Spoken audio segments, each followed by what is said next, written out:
Selamat pagi, perkenalkan saya Natalia Kwasarawati Situmorang dengan NPM Akhir 124 dari kelas Perikanan C. Di sini saya akan menampilkan tugas review jurnal plankton yang ada di Tambak sebagai tugas pengganti kehadiran di praktikum planktonologi.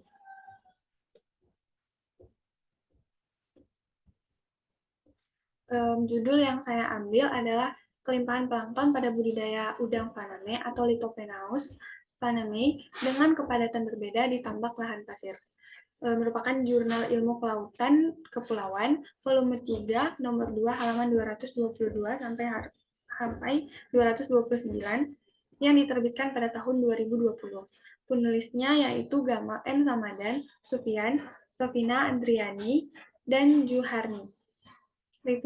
Reviewersnya ada saya sendiri, Natalia Kosarwati Situmorang, dan saya mereviewnya pada tanggal 14 Mei 2023. Tujuan penelitian, penelitian ini bertujuan untuk mengestimasi kelimpahan dan kestabilan perairan tambak melalui pengukuran indeks biologi, yaitu keanekaragaman, keseragaman, dan dominansi plankton di tambak intensif dengan kepadatan yang berbeda. Subjek penelitiannya yang diamati pada penelitian ini adalah plankton, khususnya fitoplankton. Metode penelitiannya yaitu metode sampling dan identifikasi jenis plankton ini dilakukan di laboratorium menggunakan mikroskop. Hasil penelitiannya, hasil identifikasi ini ditemukan sebanyak 5 genus fitoplankton yang terdiri dari 18 spesies. Kelima genus tersebut adalah Chlorophyta atau alga hijau, itu sebanyak 4 spesies. Ada Cyanophyta atau alga hijau biru sebanyak 4 spesies juga. Ada Bacillariophyta atau diatom sebanyak 6 spesies. Selanjutnya ada Dinoflagellata sebanyak 3 spesies dan ada Cryptophyta sebanyak 1 spesies. Chlorophyta dan Bacillariophyta atau diatom itu terdapat di semua petak perlakuan. Sedangkan Cyanophyta itu Cyanophyta, Dinoflagellata, dan Cryptophyta itu hanya ditemukan di beberapa petak tambak dengan kepadatan yang berbeda.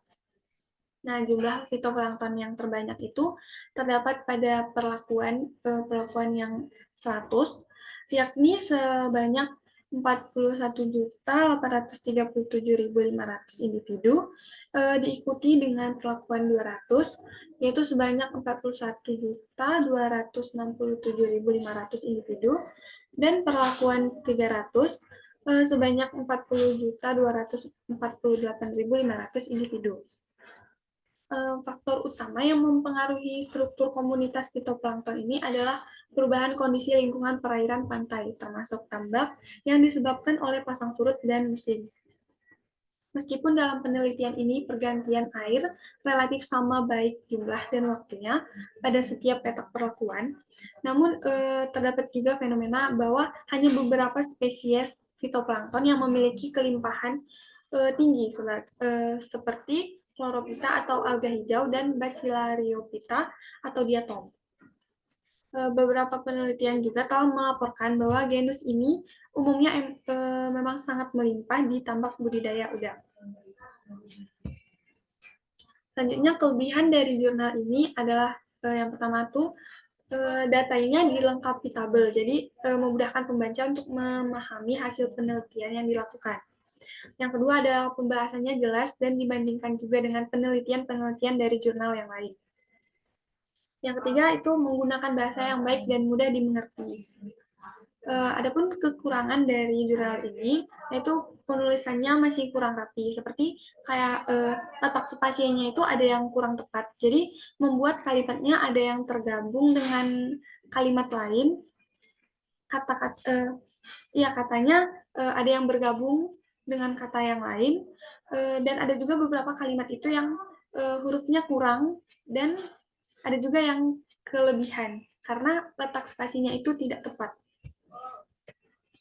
Nah, kesimpulan dari penelitiannya ini yaitu Terdapat 5 genera dan 18 spesies yang teridentifikasi dalam tambak lahan pasir. Kelompok fitoplankton yang melimpah pada tambak udang dengan kepadatan berbeda adalah Chlorophyta dan Bacillariophyta. Indeks keragaman dan keseragaman relatif rendah, sedangkan indeks dominansi plankton relatif stabil. Baik, sekian review jurnal dari saya. Jika ada salah kata, mohon maaf. Terima kasih.